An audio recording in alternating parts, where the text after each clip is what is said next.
So I got the carb back on the tractor last night.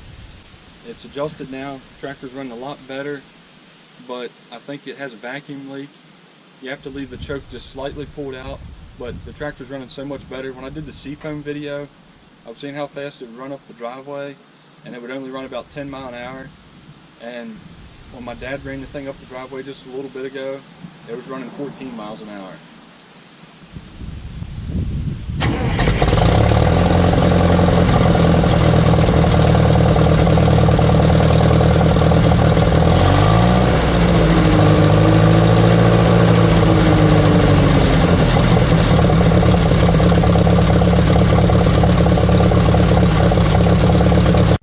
So to check for a vacuum leak, I have the tractor hooked up to a smoke tester.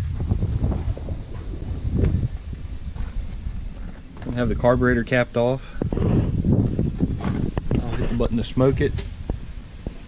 So you can see I have smoke coming out around the front intake port. So that's where my vacuum leak is.